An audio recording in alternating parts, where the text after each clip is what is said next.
오늘은 요나서 3장 3절 4절 두 절만 보도록 하겠습니다. 구약 1288페이지 요나서 3장 3절과 4절에 있는 말씀인데요, 제가 봉독해 올리겠습니다. 요나가 여호와의 말씀대로 일어나서 니느웨로 가니라. 니느웨는 사흘 동안 걸을 만큼 하나님 앞에서 큰 성읍이더라. 요나가 그 성읍에 들어가서 하루 동안 다니며 외쳐 이르되 40일이 지나면 니느웨가 무너지리라 하였더니. 아멘. 오늘 이 자리에 우리 찬양팀만 반갑습니다. 찬양팀만 없어도 또 이거 참 더 힘들 뻔했는데 같이 해서 너무 감사합니다. 찬양팀도 함께 찬양하는 귀한 찬양에 여러분 또 함께 하시면 감사하겠습니다. 지금 요나서의 말씀을 지금 쭉 지금 묵상을 계속 해오고 있습니다. 이제 앞에부터 서론부터 쭉 얘기하는 것보다는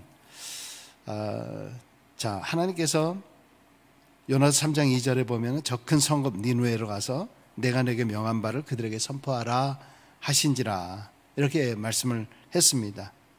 자, 어쨌든 처음에 하나님께서 요나에게 선포를 했을 때 그는 다시스로 도망을 갔잖아요. 그리고 큰 풍랑을 만나게 되고 고래 뱃속에, 큰 물고기 뱃속에 있다가 다시 토함을 받고, 그러고 나서 이제 요나서 3장 2절을 통해서 하나님께서 다시 또 그에게 니느웨에서 가서 선포하라, 내가 명한 바를 선포하라. 그랬을 때 우리 요나가 어떻게 했다 그랬죠? 요나서 3장 3절에 보면은 요나가 여호와의 말씀대로 일어나서 니느웨로 가니라. 니느웨는 사흘 동안 걸을 만큼 하나님 앞에서 큰 성읍이더라. 왜 화면에 글자가 안 나옵니까?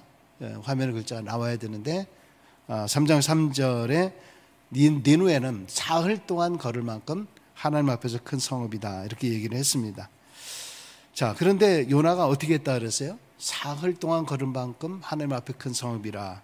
근데 4절에 요나 3장 4절에 요나는 그 성읍으로 가서 하룻길을 걸으며 큰 소리로 외쳤다. 40일만 지나면 니느웨가 무너진다. 특별히 성경을 읽으실 때 어떤 그 특정된 날짜, 특정된 구절, 이런 것들을 우리가 좀 파악을 하면은 좀 성경을 이해하는 데 많은 더 도움이 됩니다. 그리고 의도하는 바를 우리가 알 수 있습니다. 성경 해석 방법 중에서 여러 가지 말이 계속 반복되고 있다거나 하는 이런 것들을 우리가 캐치하면은 성경의 의도 같은 것을 우리가 발견하게 됩니다. 자, 사흘 동안 걸을 만큼 큰 성읍이었는데 단 하룻길만 걸으면서 하나님의 경고를 전파했다. 겨우 이 이야기는 요나가 자기에게 맡겨진 사명을 최선을 다하지 않았다라고 하는 그런 이야기입니다. 요나서 2장을 통해서 우리는 그 2장만 보면은 얼마나 회개의 기도를 하나님 앞에서 철저히 정말 눈물 콧물 다 흘리면서 회개한 것처럼 보여지지 않습니까? 그런데 그 다음 정말 2장에 있는 그 기도가 요나의 철저한 회개의 기도였는가 아닌가를 판단할 수 있는 것은 바로 이 3장의 이 태도를 보면 하나님께서 말씀하신 것, 거기에 정말 회개하는 마음으로 가서 그들에게 눈물로 하나님의 경고를 전했던가, 그것이 아니라 본문의 내용을 보면은 그냥 또 그럼에도 불구하고 또 건성으로 하나님의 명을 전한 것이 아닌가. 지금 이 이야기는 결론적으로 우리가 생각해 보면 뭐겠어요? 요나가 아직도 변하지 않았다라고 하는 그런 얘기입니다. 사실 변하는 것이 그렇게 쉽지가 않습니다. 오늘 설교의 제목도 왜 변하기 어려운가요? 그랬습니다. 여러분, 우리가 예수 믿고 나서 눈물 콧물 다 흘리고 회개하고 처음에 어느 정도는 정말 새 사람 된 것 같은 그런 모습으로 신앙생활을 합니다만 조금 지나면은 다시 옛 본성으로, 옛 모습으로 그대로 돌아가는 그런 모습들을 우리는 많이 발견하게 됩니다. 심지어 어떤 경우들은 정말 하나님의 정말 은혜로 모든 것이 깨지고 나서 내가 이제 하나님의 사람으로 살겠습니다, 여기저기 다 간증하러 다니는 그런 사람들이 있잖아요. 그렇게 간증하던 다녔던 그런 사람들도 나중에는 어떤 경우에는 타락해버리는 그런 일들도 종종 발견하게 될 때가 참 많이 있습니다. 요나의 기도를 통해서 우리가 그때도 분석을 했습니다마는 어떻게 생각하면 이 요나의 기도가 회개의 기도가 아니라 내 기도가 하늘에 상달돼서 물고기 뱃속에서 이렇게 나오게 되었다. 내 기도, 아직도 자기에게 모든 공로를 돌리고 있는 것이 아닌가라는 것을 볼 수 있다라고 하는 그런 얘기입니다. 여러분, 가끔 우리가 이야기를 할 때 내가 이렇게 기도했더니 하나님께서 응답해 주셨다. 내가 이렇게 했더니, 내가 이렇게 기도하고 했더니 하나님이 특별한 은총을 주셨다. 내가 이렇게 했더니 우리 자식이 출세하고 성공을 했다. 내가 이렇게 기도했더니 정말 우리 사업체가 대박이 났다. 얼핏 보기에는 하나님께 영광을 돌려드리는 것 같은데 혹시 그 가운데서는 자기의 기도의 능력이나 자신을 또 자랑하고 있는 것은 아닌가라고 하는 것입니다. 여러분, 사실은 내 기도를 하나님께서 들어주셔서 라고 하는 그 사이에 내 기도가 하나님께 상달되어서 하나님의 은혜로라고 하는 말이 그 안에 들어가야 주어가 되는 겁니다. 내 기도가 하면 내 기도가 주어가 되는 거잖아요. 근데 내 기도가 있지만 하나님의 은혜로라고 하는 그 말 속에서는 하나님의 은혜가 주어가 되는 거거든요. 가끔 이런 것으로 인해서 우리가 잘못 신앙 고백을 하게 되는 경우들이 있고요. 또 이것 때문에 오히려 다른 사람에게 상처를 주게 되는 경우들이 많이 있습니다. 뭐야 그러면은 하나님이 특별히 저 사람만 사랑해 준 건가? 하나님에 대한 있습니다. 여러분, 요즘에 이 팬데믹 상황이기 때문에 사람들에게 이야기할 때도 굉장히 조심해야 됩니다. 지난주에도 어느 목사님과 어디에 좀 갔다가 어떤 이제 두 분을 만나서 잠깐 이렇게 이야기를 하는데 요즘에 뭐 사업이 어떠십니까? 뭐 이런 얘기를 했는데 한 분은 장로님이신데 오히려 정말 이 일들을 통해서 일이 굉장히 잘 되는 겁니다. 근데 그러니까 이쪽에 있는 목사님이 하나님께서 장로님을 특별히 사랑해 주시고 하나님께서 장로님 기도를 잘 드려주셔서 하나님께서 축복을 많이 해 주시는군요. 이렇게 이야기를 했습니다. 근데 그 옆에 있는 분은 뭐 어떠십니까? 무슨 얘기를 했더니 자기는 지금 완전히 대박이 아니라 자기는 쪽박입니다. 이제 그렇게 이야기를 하는 겁니다. 그럼 어떻게 얘기해야 됩니까? 그분이 그랬을 때, 그런 얘기 했을 때, 이분이 들었을 때 어떤 마음을 가졌을까? 그 상황 속에서는 얘기는 안 했지만, 그러면 나는 뭐야? 나는 뭐야? 이 사람은 축복받아서 이렇게 대박나게 해주셨는데, 그러면 나는 뭘까? 이분이 이렇게, 이 목사님이 이렇게 얘기를 해 주셨는데, 제가 그 생각에 탁 안에서 이렇게 들면서, 여러분 가끔 목사들이 실수를 많이 하잖아요. 목사들이 저는 그런 얘기를 합니다. 사람들이 상처받을 때 목사로 인해서 상처받는 게 굉장히 많고요. 또 목사로 인해서 은혜 받는 게 굉장히 많습니다. 그래서 참 이 목사가 설교를 많이 하고 말을 많이 하게 되면은 여기에 문제가 발생할 수가 충분히 있다라고 하는 이야기입니다. 여러분, 우리 그 신앙의 간증이나 신앙의 고백을 할 때도요, 이런 것을 잘 하셔야 됩니다.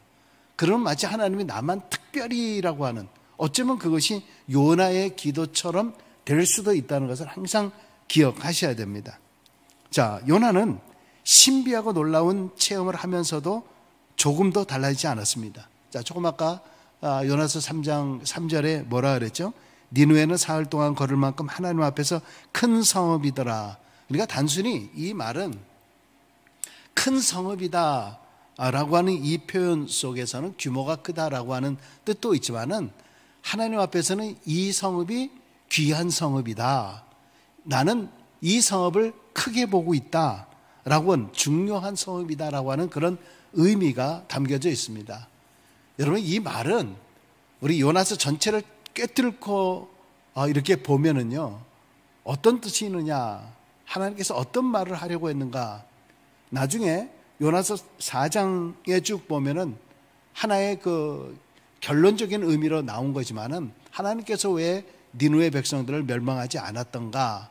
하나님께서 4장 11절에 이런 말씀을 주고 있죠. 좌우를 분별하지 못하는 자가 그 땅에 12만이 있다. 아마 좌우를 분별하지 못한다는 얘기는 어린아이일 거로 생각을 합니다. 죄악이 관영한 그 땅이 그 죄악으로 멸망을 당할 땅이지만은 그 정말 수백만인지 어느 정도는 되는지 모르지만은 다 죽을 사람들이 있다 하더라도 그 안에 정말 죄를 알지 못하는 12만이라고 하는 이 좌우를 분별하지 못하는 어린이 또 가축들이 있다. 그러니까 하나님께서 그만큼 내가 사랑하는 백성들이 그곳에 있다라는 것을 강조하는 것 아니잖아요. 강조하는 말이잖아요. 그러니까 요나가 보는 눈과 하나님이 보는 눈이 여기에 다르다라고 하는 것입니다. 여러분, 신비하고 놀라운 체험을 경험함을 통해서 완전히 이전과 다른 사람이 되는 경우들이 참 많습니다. 그리고 성숙해지고 더 유연해지고 그런 분들도 있는 반면에 오히려 신비하고 놀라운 체험을 경험을 했다라고 하는 사람들이요, 신앙적으로 오히려 더 교만해지고 완고해지시는, 그러니까 내가 은혜 체험을 했다라고 해가지고 신앙적인 자기 교만으로 가득 차져 버리는, 그리고 나는 마치 하나님과 뭐 직통하는 것처럼 그리고 신앙의 교만으로 사로잡혀져 있는 그런 부류의 사람들도 상당히 많다는 것을 우리가 잘 분별할 줄 알아야 됩니다. 자, 오늘의 토픽이죠. 오늘의 설교의 제목이기도 하고 토픽입니다만, 도대체 요나는 왜 죽다 살아나는 엄청난 체험을 하면서도 이전의 생각을 바꾸지 못하는가라고 하는 겁니다. 요나는 왜 하나님으로부터 다시 선택함을 받아가지고 다시 구원함을 받아서 그로 하여금 니느웨로 가라고 하는 이 사명을 2번씩이나 들었음에도 불구하고 자기가 가지고 있는 이 생각을 왜 도무지 이렇게 바꾸지 않을까? 여러분, 이 이야기는 오늘 우리에게도 던지는 토픽이죠. 도대체 우리는 왜 그렇게 오랫동안 신앙생활을 하면서도 좀처럼 변하지 않을 것인가? 왜 우리는 이전보다 더 나아지지 않는가? 물론 이것은 저를 다 포함해서입니다. 여러분, 우리가 흔히 하는 말 가운데서 무슨 말이 있죠? 사람은 참 안 변해. 사람은 참 안 변한다. 뭐 그런 말도 있잖아요. 한국말에서는 검은 머리 짐승은 거두는 게 아니야. 뭐 이런 이야기까지 합니다. 여러분, 사실 변했다라고 얘기를 하는데 우리가 보면은 변한 게 없어요. 사실 그대로입니다. 어쩌다가 정말 이 변한 사람을 볼 때 우리 사람들이 흔히 하는 말이 뭐가 있어요? 저 진짜 어쩌다 변한 사람이 있으면은 무슨 얘기를 하는지 알아? 뭐라 그래? 죽을 때가 됐다고. 참, 여기 청중은 몇 명 없지만 그래도 한두 명 이렇게 똑똑한 청중이 있어가지고 제가 힘을 얻습니다. 힘을 얻어. 죽을 때가 됐다, 이런 이야기를 합니다. 도대체 왜 이런 얘기를 할까요? 여기 지금 매우 중요한 교훈이 있지 않습니까? 죽을 정도가 돼야 겨우 사람이 조금 변한다 하는 이런 얘기예요. 이걸 거꾸로 얘기하면 거꾸로 얘기하면 뭡니까? 죽을 때까지 안 변한다라고 하는 그런 얘기 아닙니까? 여러분, 사람이 좀처럼 변하지 않는 이유가 뭘까요? 가장 중요한 것은 요나처럼요, 내가 옳고 다른 사람이 틀리다. 내가 하는 것은, 내가 생각하는 것은 다 옳고 다른 사람이 행동하고 하는 것은 다 틀렸다라고 생각을 하는 겁니다. 그러니까 옳고 그름의 기준을 자기가 매기는 거죠. 그러니까 내가 생각하는 건 다 옳다라고 생각하는 겁니다. 더 나아가 자신에게 이익이 되는 것은 옳은 것이고 자기에게 손해가 되는 것은 틀린 것이다 라고 얘기하는 것. 이것이 인간의 이기적인 그러한 본능입니다. 여러분, 우리 기독교인이라고 해도 다른 것이 없어요. 똑같아요. 조금 아까 말씀드린 대로 어떤 경우는 하나님을 정말 잘 믿는다라고 하는 그 사람일수록요, 어떤 경우는 자신이 믿는 하나님이, 자신이 아는 하나님이 그냥 그것이 하나님의 전부라고 생각해요. 그러니까 내 견해가 다 맞다라고 그렇게 생각을 하는 거죠. 그래서 자기의 생각이면서 또 남들이 다 그렇게 얘기한다, 이렇게 표현을 합니다. 남들이 그렇게 얘기합니다. 다른 사람들이 그렇게 얘기합니다. 이렇게 얘기를 해요.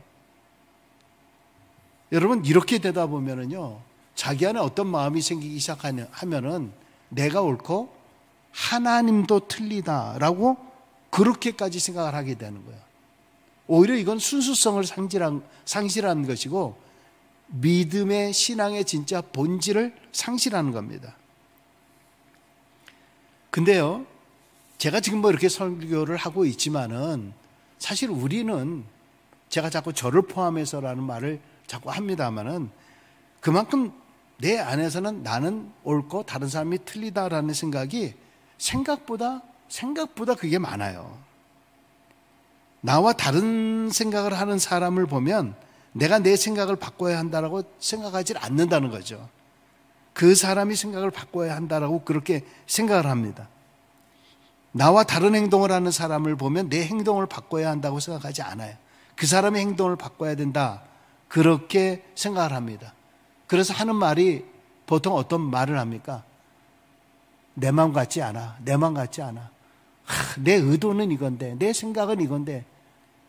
근데 사실은 먼저 표현이나 먼저 생각은 자기가 다르게 표현하고 다르게 생각했으면 되는데, 내 의도는 내 마음은 그게 아닌데 내 마음 같지 않아, 이런 표현을 상당히 많이 사용을 합니다. 여러분, 이 얘기는 똑같은 말이에요. 내 마음 같지 않아 라고 하는 말은 결국 그 말은 나는 옳고 다른 사람은 틀리다 라는 것을 전제로 깔고 있는 그런 말입니다. 그러니까 모든 것을 판단하고 결정하는 기준이 항상 자기 자신에게 있습니다. 여러분, 사람들은 대부분 그래요. 남편은 아내가, 또 아내는 남편이요, 또 부모는 자식이, 자식은 부모가 도대체 변하지 않는다, 그렇게 생각을 합니다. 아마 이런 거는 목사와 평신도들과의 관계도 마찬가지일 거예요. 목사는 평신도들이 변하지 않는다, 그렇게 생각할 거고, 평신도는 또 목사가 변하지 않는다, 그렇게 또 아마 생각을 할 것입니다. 하지만은 상대방이 변하지 않는 것이 아니라 변해야 한다는 나의 생각이 변하지 않는 거다라고 하는 그런 얘기입니다. 상대방이 좋은 방향으로 변했으면 좋겠다라고 하는 그러한 아무리 순수한 의도를 가졌다 해도 남이 하는 충고를 기분 좋게 받아들일 사람은 별로 없습니다. 어떤 경우에는 가까울수록 함부로 더 말하는 경우가 있어요. 저는 뭐 설교할 때도 자주 그런 말씀을 드립니다만, 오히려 가까울수록 어떤 의미에서는 격식을 더 갖추어야 할 때가 더 많이 있다는 거예요. 가까울수록 그렇기 때문에 격식을 안 갖추기 때문에 더 상처가 심하는 거예요. 가까울수록 더 함부로 얘기하기 때문에 여기에 더 힘든 갈등과 어려움이 있게 된다는 겁니다. 당신은 왜 항상 그런 식으로 일을 해요? 너는 왜 이렇게 항상 약속 시간에 늦냐? 너는 하는 일이 왜 항상 그런 식이냐? 여러분, 이것이 좋은 충고와 조언이 될 것 같습니까? 제가 이제 결혼 세미나나 아니면 이제 결혼 주례 요청이 오면은 제가 1시간 또는 2시간, 예전에는 한 3시간도 하고 그랬습니다. 요즘은 1시간 정도 이렇게 이제 세미나 같이 좀 특강식으로 얘기를 합니다. 그 중에서 하는 말 가운데 하나는, 부부는 정말 서로 다른, 화성에서 온 남자, 금성에서 온 여자가 지구에서 살아야 되다 보니까 서로 다른 환경, 다른 상황에서 자라다가 만났어요. 눈이 맞아서 만나는데 막상 지구에서 살다 보니까 자꾸 화성에서의 습관, 금성에서의 습관, 우리 금성에서는 안 그랬는데, 우리 화성에서는 안 그랬는데, 자꾸 이것으로 인해서 갈등들이 참 많이 있게 된다는 거죠. 그러니까 부부가 좋아서 만났는데도 불구하고 항상 어려움이 있게 되는 그런 모습을 보게 됩니다. 그런데 우리가 언어나 말을 할 때, 가깝다라고 얘기를 할 때 중요한 것은 you 메시지가 아니라 I 메시지를 하라라는 그런 이야기를 합니다. 그런데 이게 생각보다, 저도 그렇습니다만 생각보다 그렇게 쉽지는 않아요. 너는 왜 그래? 당신은 왜 항상 그런 일을 해?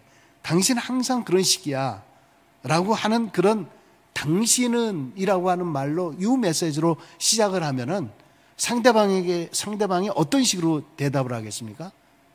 그래?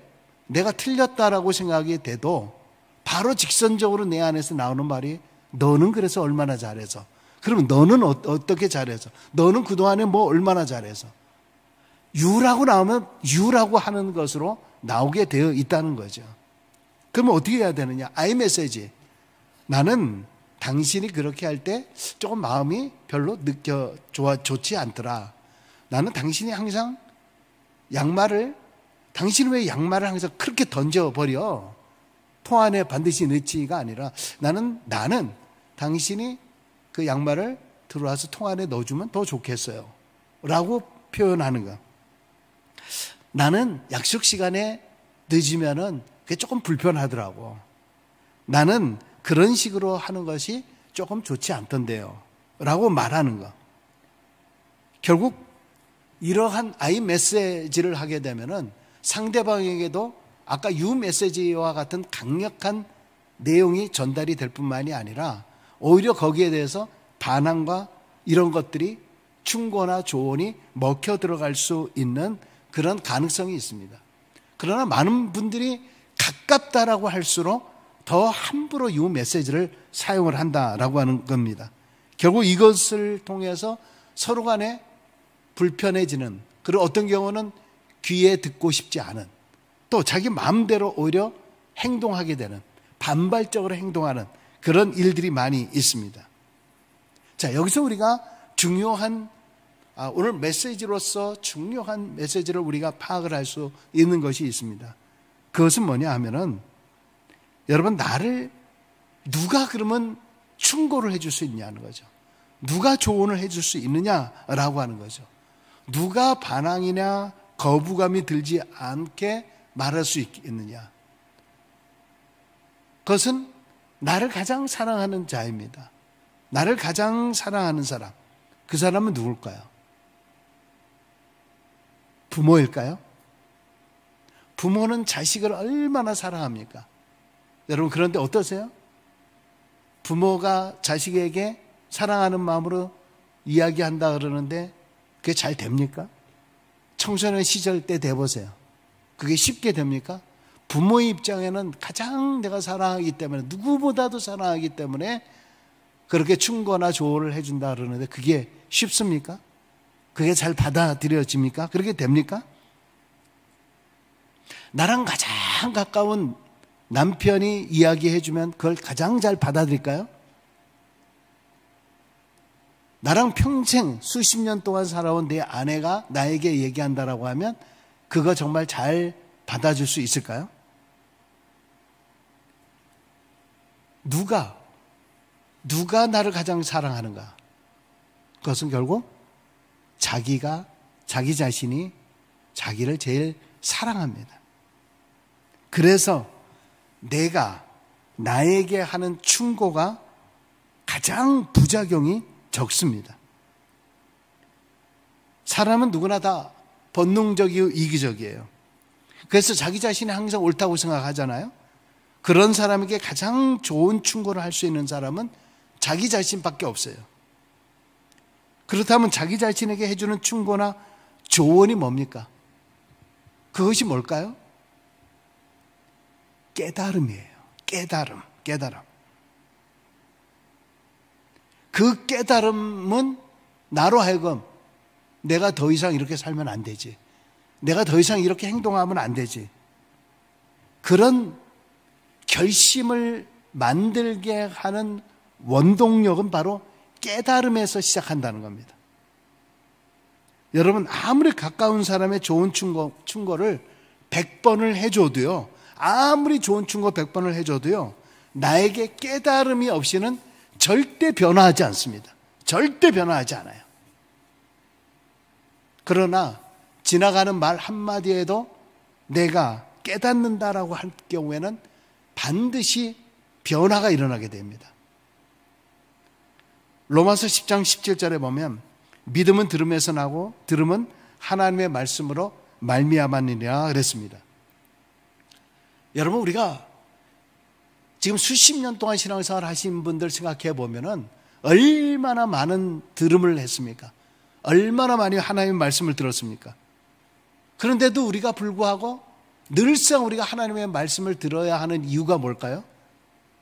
그 말씀 한가운데서 무엇인가 깨달음을 주는 한 단어가 있다는 거죠. 깨달음을 주는 것.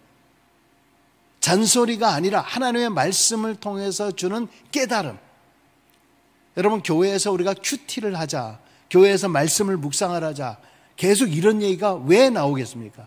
나에게 깨달음을 줄 수 있는 그 단어 한마디, 그 어떤 말씀 한마디, 그 깨달음을 가졌을 때 비로소 행동과 모든 것이 변화의 모티브를 마련할 수 있게 된다라고 하는 것입니다.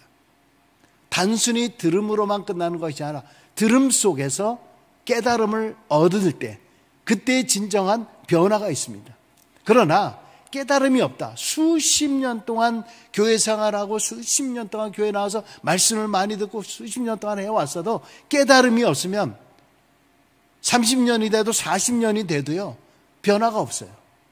그러나 교회 나온 지 1년밖에 안 되는데도 깨달음이 생기게 되면 그는 30년, 40년 믿은 사람보다도 훨씬 나은 신앙의 삶을 살 수 있다라고 하는 그런 이야기입니다. 할렐루야. 좀 거기에도 좀 아멘을 좀 올리시지. 예. 채팅에도 좀 아멘 좀 올리십시오. 예. 아멘. 네. 조금 있다가 올라오니까. 여러분, 설교할 때도요, 저희 때는 이제 3대지 설교다라고 하는 것으로 저희는 이제 배웠기 때문에 요즘에는 여러 설교의 방법도 사용합니다만은 저는 이제 거기에 익숙하다 보니까 3대지 설교법을 많이 합니다. 3대지라고 하는 것은 대충 이제 설교의 그 흐름을 한 3가지로, 첫째, 둘째, 셋째로 나누는 겁니다. 사람들에게 한 3번째까지, 근데 4번, 5번, 6번 하면 이제 잊혀지기 시작하기 때문에 보통 3대지 설교를 대부분 많이 합니다. 여러분, 3대지 설교하는 이유도 뭐냐 하면은 사실 첫 번째라고 하는 그 말씀 속에서는 어떤 경우는 깨닫지 못하는 경우가 있어요. 또 두 번째라고 하는 말에서 깨닫지 못하는 경우가 있어요. 근데 우리가 3번째 했을 때 거기에서 오늘 주일에 어떤 한마디, 그게 내 안에 있으면은 그것이 변화가 되는 거거든요. 물론 이제 3번 다 해서 오늘은 그냥 아무런 깨달음이 없다라고 하면은 은혜가 되지 않는 거죠. 근데 뭔가 조금이라도 한마디라도 뭐가 있었으면은 그때 나에게 은혜가 되는 것이 바로 깨달음이 된다는 것입니다. 여러분, 깨달음에 의한 변화만이 사람을 바꾸고 인생을 바꾸고 믿음을 바꾸게 됩니다. 여러분, 우리 한국말이 참 재미있어요. 깨달음이라고 하는 말이 어떻게 됐는가? 깨달음이라고 하는 이 말은요, 깨다라고 하는 말과 플러스 알다라고 하는 말로 되어 있어요.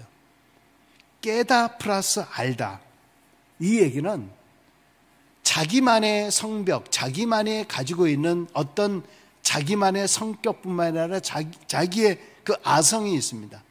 그 자기를 둘러싼 이 벽을 깰 수 있을 때, 어떤 말씀이 됐든 어떤 뭐가 됐든 그것을 깨게 될 때에 새로운 것을 알게 되고, 그 알게 된 것이 우리 행동으로 변화될 수 있다라고 하는 그런 얘기입니다. 결국 진정한 깨달음이라고 하는 것이 인생과 우리 믿음의 새로운 전환점이 될 수 있다라고 말하는 것입니다. 여러분, 우리 지금까지 우리의 삶의 모습들을 보면은요, 항상 자기만의 철옹성 같은 그런 생각의 울타리 안에 갇혀져 있기 때문에 알게 모르게 내 안에 내가 옳다라고 하는 그것으로 얼마나 많이 깔려 있고 그것으로 이 막혀져 있는지 몰라요. 그러니까 내 생각으로 갖춰져 있기 때문에 항상 내 안에 어떤 의무감을 가지고 있냐 하면 저 사람을 충고해야 된다. 저 사람을 변화시켜야 된다. 저 사람만 변화시키면 내가 좀 편안할 텐데, 저 사람만 변화되면 내가 행복할 텐데 라고 하는 그런 그 마음을 늘 가지고 있는 것은 사실은 자기 안에 본능적인 이기심으로 가득 차 있기 때문이다 라고 하는 그런 이야기입니다. 여러분, 인생은 상대방이 변해서 의미가 있는 것이 아니에요. 내가 변함을 통해서 의미가 있게 되는 것입니다. 내가 깨달아 변화되면은요, 다른 사람도 변화될 가능성이 있습니다. 하지만 남을 변화시키려고 하면 변화는커녕 남의 마음에도 상처를 주고 자신도 상처만 받을 가능성이 높습니다. 그러고 나서 늘상 내 안에는 저 사람은 안 돼. 저 사람은 안 돼. 저 사람에 대해서 난 포기했어. 저 사람에 대해서 난 더 이상 희망이 없어. 그냥 이런 그 마음. 신앙인의 마음은 포기가 아니라 그랬죠. 신앙인의 마음은 포기가 아니라 뭐라 그랬죠? 제가 설교할 때 맡김이라 그랬어요. 맡김. 내가 포기했어. 내가 저 사람 다 포기했어. 더 이상 내가 한두 번 얘기한 게 아닌데 포기가 아니에요. 하나님께 맡기는 거예요. 우리는 그런 단어를 쓰면 안 돼요. 그것은 신앙인의 단어가 아닙니다. 하나님, 내 포기가 아니라 내 포기의 순간 하나님께 모든 것을 맡기는 거예요. 하나님, 제가 어쩔 수 없네요. 하나님께 맡길 수밖에 없네요. 여러분, 그것입니다. 오늘은 좀 간단하게 좀 끝내려고 하는데요. 요나가 왜 이렇게 신비하고 놀라운 체험을 하고도 변하지 않았을까? 요나는 왜 하나님의 말씀이 2번이나 임했음에도 불구하고 변하지 않았을까? 결국 자신만이 옳다라고 생각했기 때문이다. 이걸 뭐라 그랬나요? 이거를 확증 편향이다 라는 말을 했습니다. 생각밖에 우리 안에 확증 편향이 많아요. 예를 들면 어떤 사람을 대할 때에 그 사람에 대해서 스스로 확증 편향을 해요. 저 사람은 옛날에 내가 대해보니까 아니야 라고 결론 지어버립니다. 더 이상 뭔가 해보려고 하지 않아요. 여러분, 그 사람은 구제불능이야. 그 사람은 안 돼. 이렇게 우리는 판단해버리고 끝납니다. 그러나 하나님은 어떤 분이세요? 그럼에도 불구하고 끝까지 기다리시고 끝까지 책임져 주시는 분이 바로 우리 하나님이십니다. 많은 사람들이 자신의 믿음만이 옳다고 생각해요. 그러나 그것이 정말 믿음인 건지, 그것이 정말 하나님의 생각인 건지, 어쩌면 그것도 자기가 생각하고 있는 믿음 확증 편향, 내가 복음이 아닐까라고 하는 것입니다. 그러니까 때로는 좀 전에 말씀드린 대로 깨달음이 없이 교회를 오래 다녔다 해도 맨날 똑같은 거예요. 맨날 똑같아요. 신앙의 연수는 커가는데 진정한 성장과 성숙은 없게 되는 거죠. 여러분, 기독교 신앙이 우리는 모두 하나님 앞에 죄인이라고 가르치는 이유가 뭘까요? 여러분, 사실 저도 처음에는 죄인이다라고 하는 말이 너무 그거를 받아들이기가 어렵더라고요. 내가 뭐 죄인이야. 내가 사기친 것도 없고 뭐 특별히 속인 것도 없는데 항상 뭐 눈물로 회개하면서 주여 난 죄인입니다. 죄인인. 저는 진짜 청소년 시절 이럴 때 그 권사님이 다 죄인인 줄 알았어요. 좀 많은 기도하신 주여 나 같은 죄인 하면서 해서 뭐 옛날에 교도소 갔다 왔나? 저번에 어떻게 됐나? 진짜 그런 생각을 해왔거든요. 그럼 뭐 기도할 때마다 뭐 죄인이라고 하는 게 도대체 저는 제 안에 받아들여질 수가 없었어요. 그냥 뭐 늘상 교회 안에서 성장해 왔기 때문에. 그런데 하나님의 은혜로 성령의 역사로 말미암아 성령의 타취하심이 나로 하여금 죄인임을 인정케 하시는 거예요. 여러분, 성경에서 죄인이다라고 하는 이 고백은요, 하나님이 옳고 내가 틀렸다라고 하는 고백을 하는 거예요. 하나님 앞에서 내가 옳습니다라고 하는 것은 아직 자기가 죄인이라는 걸 인정하지 않은 거예요. 항상 하나님의 기준이 옳고 내 기준이 틀렸다라고 고백하는 게 죄인입니다. 하나님, 내가 이렇게 했는데 옳잖아요. 내가 이렇게 하는 게 바른 거잖아요. 아직도 그런 죄인임을 인정하지 않은 거예요. 사도 바울 같은 사람들이 그렇게 생각을 했었잖아요. 자기가 하는 일이 다 옳다라고 생각했잖아요. 근데 꼬꾸라짐을 통해 가지고 그는 진정 하나님이 원하시는 기준이 무엇인가를 바로 깨닫게 된 거예요. 내 기준이 틀린 거였구나. 그리고 하나님의 기준이 옳은 거구나. 하나님을 믿는다라고 하는 것은 그렇기 때문에 하나님이 옳고 내가 틀렸다는 것을 인정하는 것, 그것이 바로 죄인됨의 인정이에요. 그렇기 때문에 우린 내 생각과 달라 보여도 하나님의 말씀에 순종하려고 하는 거예요. 이거 아닌데? 이게 맞아? 하는데도 하나님의 말씀이 옳다고 생각하고 그냥 따라가는 거예요. 그것을 믿는 거예요. 그것을 따라가는 거예요. 그리고 그 길이 안 보여도 하나님의 인도하심을 따라 살려고 하는 거예요. 그래서 포기가 아니라 맡김이 되는 거예요. 내가 하나님 앞에 모든 것을 맡깁니다. 그러나 요나는 끝까지, 마지막까지 자기 생각을 버리지 않아요. 마지막까지 박넝쿨 사건이 일어날 때까지도 하나님께서 여기를 심판해 줘야 된다는 그런 생각이 바뀌지 않습니다. 선지자라고 하는 사람도 바로 이런 모습을 보이고 있어요. 여러분, 오늘 우리는 어떤 모습을 보이고 있는 신자인가? 내가 왜 변하지 않는 이유가 무엇일까? 다시 한번 우리 자신을 돌아보면서 하나님이 맞고 제가 틀렸습니다. 그래서 저는 제가 옳다라고 생각했던 그 죄됨, 그 죄인됨, 그것을 솔직히 인정하겠습니다. 하나님의 말씀에만 온전히 순종하겠습니다. 이것이 바로 하나님을 믿는 믿음인 줄로 믿습니다. 그렇게 사는 우리 모두가 되시길 주의 이름으로 축원합니다. 기도하겠습니다.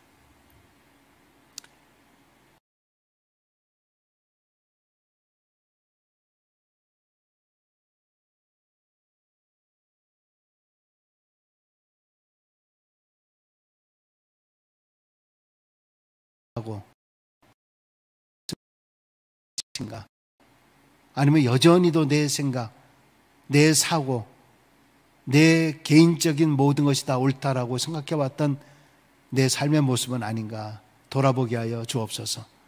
요나의 모습이 아니라 정말 하나님이 명령하신 거면 내 생각과 다르다 하더라도 온전히 순종하겠습니다라고 고백하는 우리 모두가 되게 하여 주옵소서. 오늘도 우리 성도님들 각 가정들마다 하나님 찾아가 주셔서 또 안수하여 주시고 그 가정에 위로가 필요한 가정에는 위로를 더하여 주옵소서. 하늘의 평강, 땅에는 평화, 하늘의 영광과 평화가 이 땅에 온전히 가득 차지게 하여 주시옵소서. 감사를 드리며 예수님의 이름으로 기도드리옵나이다. 아멘. 주기도문하겠습니다. 하늘에 계신 우리 아버지여, 이름이 거룩히 여김을 받으시오며 나라에 임하오시며 뜻이 하늘에서 이룬 것 같이 땅에서도 이루어지이다.